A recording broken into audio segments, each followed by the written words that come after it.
Afrisol presents Nickel Millionaire 2.0, where your dreams of becoming a millionaire can come true, not once, but twice. In the first 2 months, one lucky Afrisol subscriber will win a cool $1 million. Another lucky winner will take home another $1 million just 2 months after that. But wait, there's more. We've got loads of cash prizes to be won every week. Simply buy a minimum of $10 in credit or data. So the more you buy, the better your chances of hitting the jackpot. Nickel Millionaire 2.0. Join us every Monday, Wednesday, and Friday at 9 p.m. live on GRTS. Afrisol, creating millionaires, changing lives.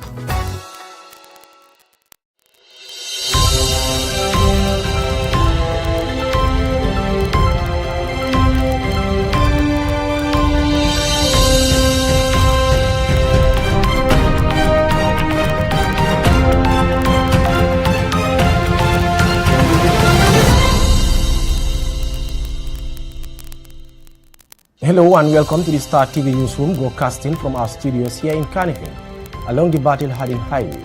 I am Seydou Kamara and many thanks for joining us. First with our headlines. President Barrow inspects North Bank and Lower River road projects. Supreme Court hears challenge to President's amnesty powers in Inquiry Amendment Act. GCCPC validates digital market study, revealing barriers to cross-border remittances within ECOWAS. Gambia Revenue Authority gears up for Grand Awards night. Immigration's DG extends condolences to CDS following Navy sailors' death. On international news, Sudan survivors recount deadly RSF attacks near Omdurman. UK businesses on edge. Tariff uncertainty sparks fears in tough economy. Has the Dare Wolf come back to life? Those were the headlines, and now the news in detail.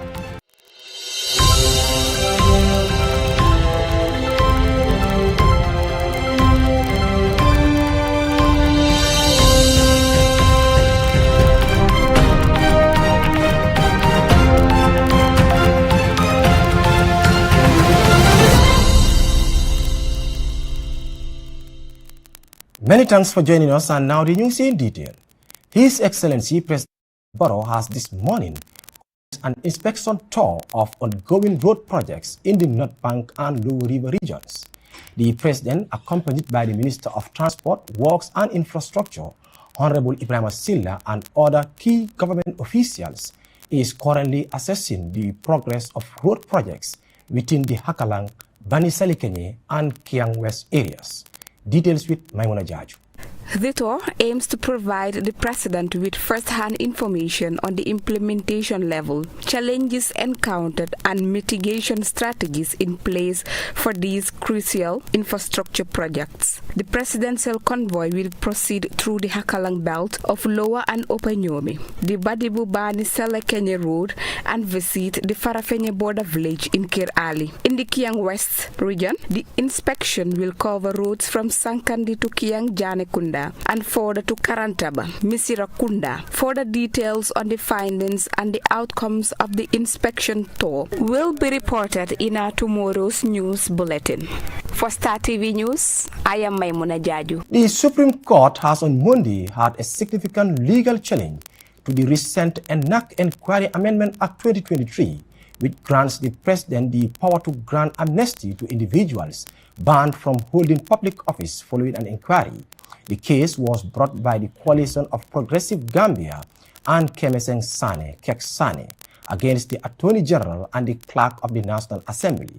Our Muru El Baji was at the court complex in Banjul, and he files in this report. At the heart of the matter is the applicant's contention that Section 19, 20, and 21 of the Amendment Act directly contravenes Section 200 to 206 of the 1997 Constitution. These constitutional provisions outline the framework for commissions of inquiries and define the limits of presidential authority. Senior Counsel Lamin J. Dabo, representing the plaintiffs, argued before the Supreme Court panel that the National Assembly exceeded its legislative mandate by enacting laws that undermines the binding nature and integrity of findings made by commissions of inquiry. The plaintiffs are seeking a judicial declaration. The challenged provision of the inquiry amendment are unconstitutional.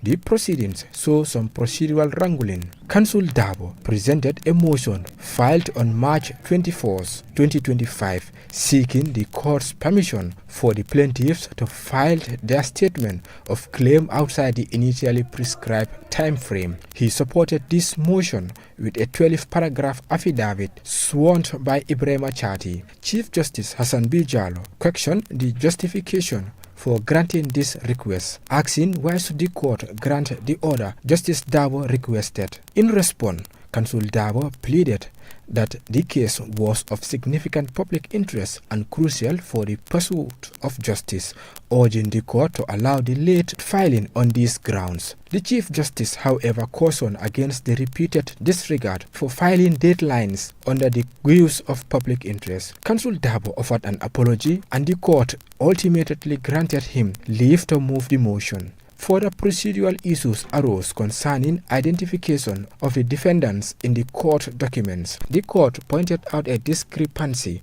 where the heading listed the clerk of the National Assembly as the first defendant, while the body of the document cited the Ministry of Justice. Counsel Dabo acknowledged the error and requested to amend paragraph 3 and 4 accordingly, a request that the state did not object to and was subsequently granted by the court. Another point of contention emerged when Counsel Dabo stated his intention to amend the amended statement of the case. State Counsel Wakawa countered, arguing that the initial statement had already been struck out, leaving no amended statement before the court. Counsel Dabo accepted this correction, instead moved to amend the statement of the case. This motion for amendment was adopted by the court. Following the procedural matters, the Supreme Court adjourned the hearing for April 10, 2025 to allow the state to file its reply to the amended processes, which were accepted by the court. This case has significant importance for the balance of power between the executive and legislative branches and the sanctity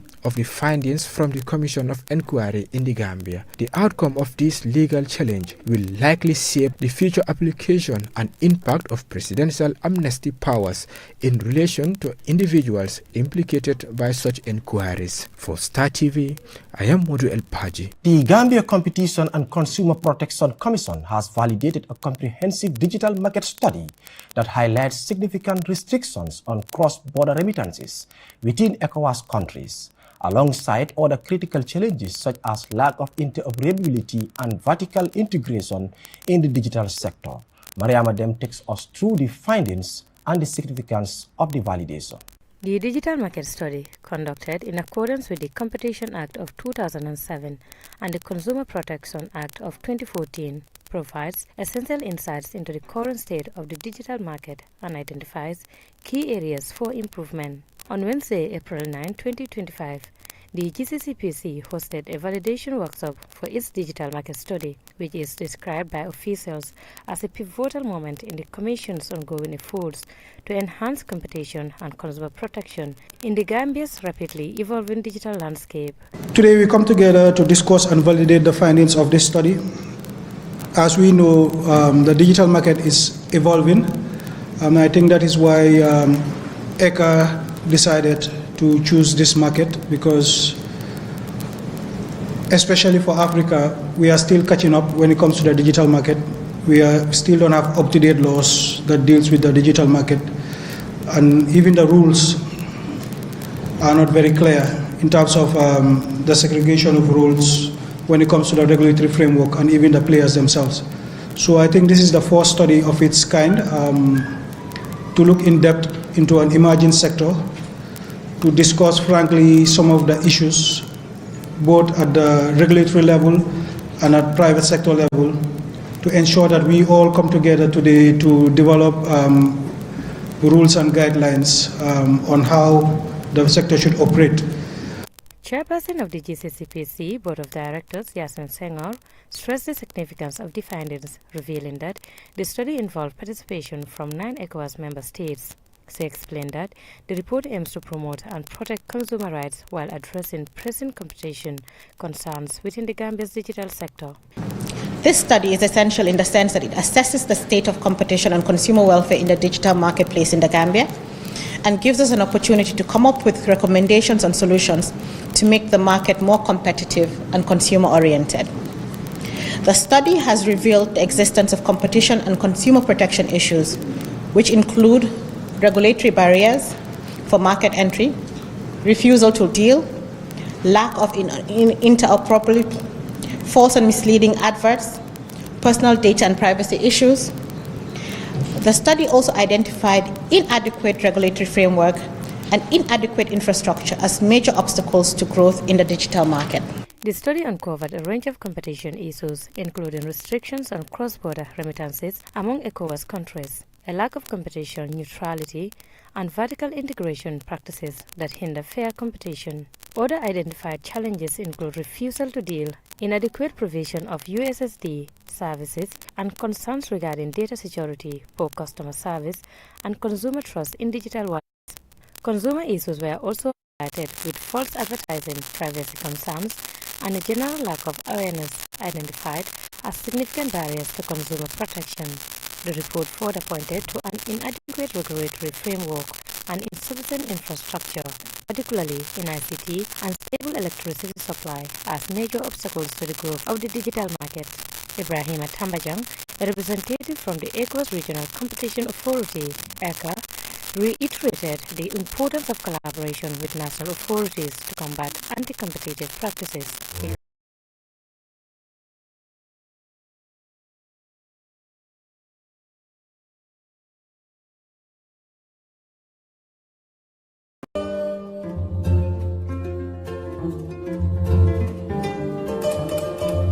Fully complete market study on digital markets in our region. I am happy to note that the Gambia is ahead of most other countries in our sub-region when it comes to the adoption and implementation of competition and consumer protection laws. The validation workshop we are witnessing today is a testament to that fact. The Gambia is the first among all the countries that took part in the study to present their report for validation. Thanks to the dedication and commitment of the government of the Gambia, the GGCPC, and other relevant national stakeholders. This is indeed a very commendable initiative and an important milestone towards the implementation of competition and consumer law. Jairus Sanyang, the Deputy Permanent Secretary at the Ministry of Trade, underscored the potential of digital markets to drive economic growth in the Gambia, particularly for micro, small, and medium enterprises that form the backbone of the economy. He emphasized that embracing the digital market is crucial for unlocking growth, creating jobs, and enhancing both local and international trade opportunities. I want to emphasize that today's validation is not just a formal exercise, but provides an opportunity for engagement to redefine the regulatory structure of the digital market in the Gambia. The study primarily relied on data obtained through National Switch, as some businesses were reluctant to share their financial information. According to the report, this limitation led to a reliance on inter-transaction data, which may not fully represent all banks, potentially affecting the accuracy of market share circulations. The lack of a comprehensive business database from regulators hampered also the Commission's ability to engage with all relevant businesses for feedback. Out of 2,000 questionnaires distributed to consumers, only 796 were completed, further constraining the data available for analysis. In light of the findings, the report recommended several key actions, including amending the Competition and Consumer Protection Acts, establishing a data and privacy law, implementing e-commerce regulations, and enhancing education and awareness initiatives to foster a more equitable digital market environment. The GCCPC officials say they are committed to taking the necessary steps to address these challenges and promote a more competitive and consumer-friendly digital landscape in the Gambia. Maria Madem, reporting for Star TV News. The Gambia Revenue Authority is set to host its annual awards night on April 12th, a special occasion dedicated to recognizing and celebrating the country's most compliant taxpayers. Amadou El Baji sat down with the Commissioner General of the Gambia Revenue Authority at his office in Banjul to gain insight about their Grand Awards Night. The Gambia Revenue Authority's Commissioner General Yankuba Dabo shed light on the significance of their fast approaching award night event, emphasizing the vital role of tax revenue in the nation's development, particularly for a country like the Gambia with limited natural resources. Commissioner General Dabo underscores the government's strong commitment to fostering a culture of tax compliance. He acknowledged the challenges that can be associated with tax payment, but reiterated it is a legal mandate. Recognizing these difficulties, the Gambia Revenue Authority has made it a tradition to express its gratitude to taxpayers through this prestigious annual event. One of the reasons why we've decided to organize the taxpayers event every year is to say thank you to the taxpayers, because we all know that tax payment is not easy, and if you have money, because of it is a law, it is an obligation. That's why people decide to pay. So if that is the case, we, the tax collectors, we also have this in mind that we should be organizing one night and then give them an award, and then we organize a dinner alongside, we all eat together. And that is the main purpose of the Taxpayers' Day, to say, or Taxpayers' Night, to say thank you to what you have been doing. In a significant announcement, Commissioner General Yankuba Dabo revealed that President Adama Barrow will grace the awards night with his presence. These attendees underscores the high priority the goods, services, property, and various financial transactions. This revenue stream is indispensable for the government to fulfill its responsibilities and drive national progress. As the date draws closer, anticipation is building for what promises to be a memorable night, celebrating the partnership between the Gambia Revenue Authority and its dedicated taxpayers in building a strong and more prosperous nation. For Star TV, I am Motu El Baji. The Director General of the Gambia Immigration, Ibrahim Mboob, visited the Defense Headquarters in Banjul on Tuesday to offer heartfelt condolences to the Chief of Defense Staffs of the Gambia Armed Forces following the tragic death of Navy sailor Richard Mendy, whom succumbed in recent explosion at the Navy Command Base in Banjul. Our Sane tells us more. Condolences continue to pour in for the Gambia Armed Forces following the tragic death of Navy sailor Richard Mendy.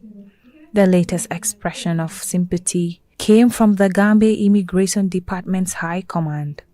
Director General Ibrahim Mboob, accompanied by a delegation of senior immigration officers, conveyed the GID's deepest condolences to the armed forces. Sailor Mendy tragically died in a devastating fire while on active duty at the Navy base in Banjul. During the visit, DG Mboob also extended prayers for the swift and full recovery of the injured officer who is currently receiving medical treatment. Major General Usman Gomez, the Deputy Chief of Defense Staff, warmly received the GID delegation and expressed his profound gratitude for their thoughtful gesture during this difficult time. He highlighted the long-standing positive relationship and strong cooperation between the GID and the Gambia Armed Forces, particularly in their collaborative efforts to combat irregular migration. The meeting also served as an opportunity for both leaders to reaffirm their dedication to strengthening interagency collaboration. They emphasized the crucial role of unity and cooperation between government institutions in effectively serving the nation.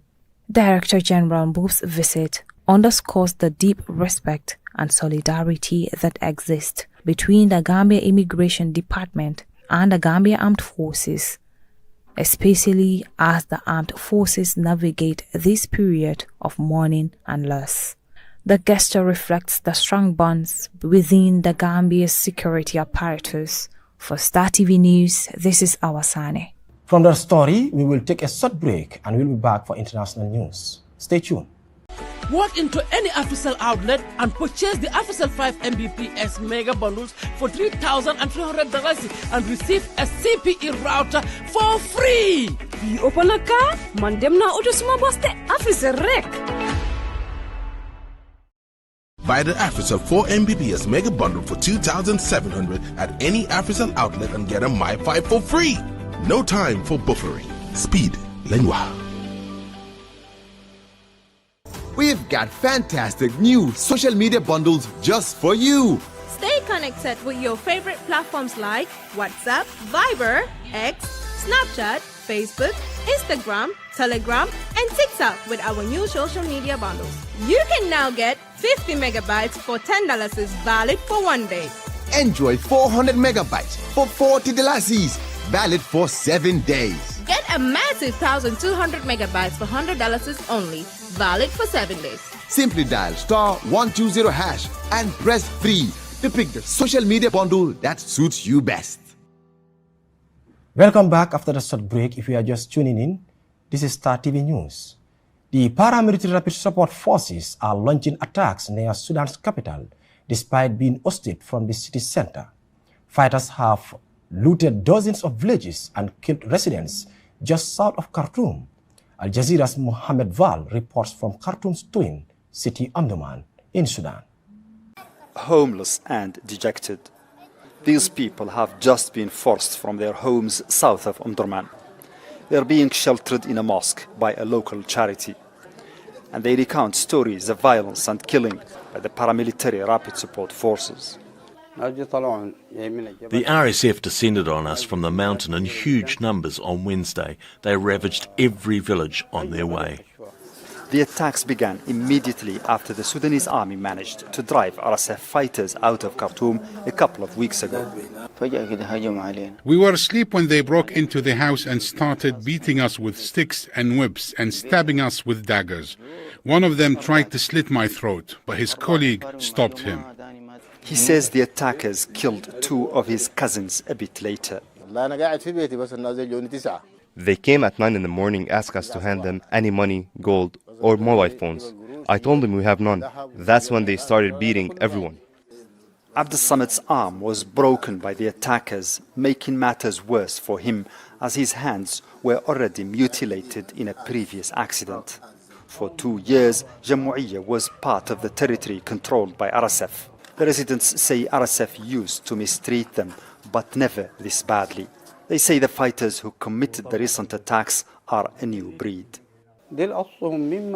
These people look different from the RSF forces we are used to seeing. These are Southerners and African Chadians. Their speech is extremely ugly and they don't spare anyone or anything. Actually, these are the lucky ones who've managed to escape. The horror stories they relate are nothing compared to the hundreds who were killed in cold blood and the many who are still stranded and cut off from their loved ones. The disaster has struck the entire southern countryside of Omdurman, about 52 villages. The real death toll has exceeded 600. Communication is often impossible as the attackers made sure to first steal people's mobile phones. As to the displaced, around 1,000 made it to our place here, and many more are on the way. Jamouiyya's leaders say they're mounting a local resistance, but they need support. The army has been shelling RSF positions and says it's been sending weapons and military trainers. Still unclear, however, why the army hasn't launched a major ground offensive against RSF in an area that makes part of Greater Khartoum. Mohammed Val, Al Jazeera, Omdurman. U.S. imposed tariffs have sent shockwaves through global markets, leaving governments and businesses unsure of their next step. In the UK, already grappling with a sluggish economy, companies face growing uncertainty. British exports are under threat, sparking concerns across key industries. In Oxford, a city with over a century of car manufacturing, workers fear for their jobs as trade tensions grow. Al Jazeera's Johan Hall reports from UK. Donald Trump's tariff tsunami will hit businesses large and small with devastating effect, among them the BMW-owned Mini plant in Cowley, Oxford. And here's your car ready for the road. They've been turning out the iconic Mini here for decades, providing jobs for generations of car workers in the local area. Trump's 25% tariff on car imports to the US could threaten all of that, adding to economic ill winds that have blown through this community for some time. If you were to travel 6 miles to North Oxford, you would see a difference in life expectancy of up to 15 years. So that kind of gives you the context of the community that the hub is serving.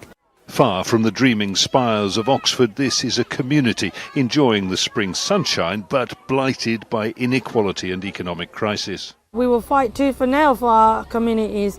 People are already in a cost of living crisis, resorting to food banks and trying to live their day-to-day life. A defiant local councillor fears for the future. We need to be clear to the US, and we need to tell them that our people are not collateral damage in their trade war. An estimated 1 in 8 UK-built cars is exported to the United States, and industry experts suggest thousands of British jobs could be at risk. An additional problem here is that this was to have become the home of the electric-powered Mini, a plan now on pause because of lower than hoped for EV sales.